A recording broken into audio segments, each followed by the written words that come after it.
ನ್ಯಾಯಾಲಯದ ತೀರ್ಪಿಗೆ ನಾವು ಬದ್ಧರು ಅನ್ನೋದನ್ನು ಯಾವತ್ತೂ ಮಾನ್ಯ ಮುಖ್ಯಮಂತ್ರಿಗಳು ಉಪಮುಖ್ಯಮಂತ್ರಿ ಹೇಳ್ಕೊಂಡೇ ಬಂದರು.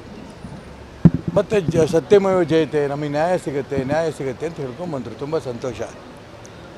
ಆದರೆ ಕೋರ್ಟು ಈಗ ತೀರ್ಪು ಕೊಟ್ಟಿರೋದ ಪ್ರಕಾರ ಸಿದ್ದರಾಮಯ್ಯನವ್ರ ಬಗ್ಗೆ ತನಿಖೆಗೆ ಆದೇಶ ಕೊಟ್ಟಿದ್ದಾರೆ.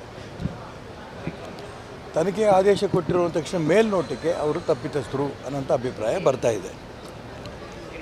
FIR ಕೂಡ ಬಿದ್ದಿದೆ. FIR ಬಿದ್ದಂಥ ಸಂದರ್ಭದಲ್ಲಿ ನಾನು ಇಷ್ಟು ಮಾತ್ರ ಹೇಳ್ತೇನೆ, ನೀವು ತನಿಖೆಗೆ ಸಿದ್ಧರಾಗಿ ಹೋಗ್ರಿ. ತನಿಖೆಯಲ್ಲಿ ನಾನು ಭಗವಂತನಲ್ಲಿ ನಾನು ಪ್ರಾರ್ಥನೆ ಮಾಡ್ತೇನೆ, ನೀವು ಮುಕ್ತವಾಗಿ ತನಿಖೆಯಿಂದ ನೀವು ತಪ್ಪಿತಸ್ಥರಲ್ಲ, ಕ್ಲೀನ್ ಚೀಟ್ ತೊಗೊಂಡು ಬನ್ನಿ, ನಮ್ಮದೇನು ಅಭ್ಯಂತರ ಇಲ್ಲ.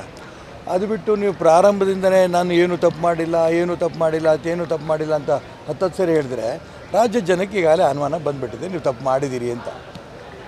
ಅದಕ್ಕೋಸ್ಕರ ನಾನು ಮತ್ತೆ ಹೇಳ್ತೇನೆ, ಈ ಸಂದರ್ಭದಲ್ಲಿ ತನಿಖೆ ಸ್ಪಷ್ಟವಾಗಿ ನಿಮ್ಮ ತಪ್ಪಿತಸ್ಥರಲ್ಲ ಅಂತ ತೀರ್ಪು ಕೊಟ್ಟರೆ ನೀವು ಇಮ್ಮಿಡಿಯೇಟ್ ಬಂದು ಮುಖ್ಯಮಂತ್ರಿ ಆಗಿ, ನಾವು ಬೇಡ ಅನ್ನೋಲ್ಲ.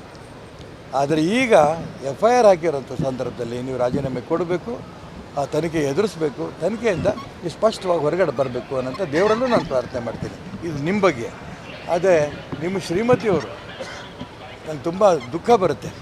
ಆ ತಾಯಿ ಮುಗ್ದೆ, ಆ ಹೆಣ್ಮಗಳು ಏನೇನೇನೂ ಗೊತ್ತಿಲ್ಲ, ಒಳ್ಳೆ ದೈವ ಭಕ್ತೆ. ಆ ತಾಯಿ ಎಂದೂ ಹೊರಗೆ ಬಂದವರಲ್ಲ.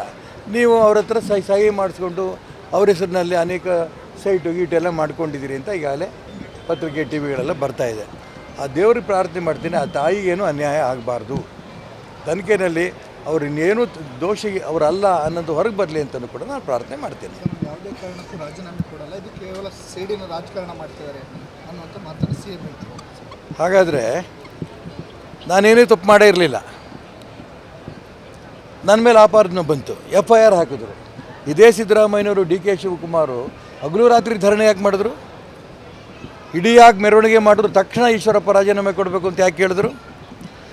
ಕೊನೆಗೆ ನಾನು ರಾಜೀನಾಮೆನೂ ಕೊಟ್ಟೆ, ತನಿಖೆನಲ್ಲಿ ಕ್ಲೀನ್ ಚಿಟ್ಟು ಸಿಕ್ತು. ನಾನು ಅದಕ್ಕೋಸ್ಕರ ಹೇಳ್ತಾ ಇದ್ದೀನಿ, ನಿಮಗೊಂದು ಕಾನೂನು ನನಗೊಂದು ಕಾನೂನು ಇದೇನು ದೇಶದಲ್ಲಿ? ಸಿದ್ದರಾಮಯ್ಯನ DK ಶಿವಕುಮಾರ್ಗೂ ಒಂದೇ ಕಾನೂನು, ಈಶ್ವರಪ್ಪನಿಗೂ ಒಂದೇ ಕಾನೂನು.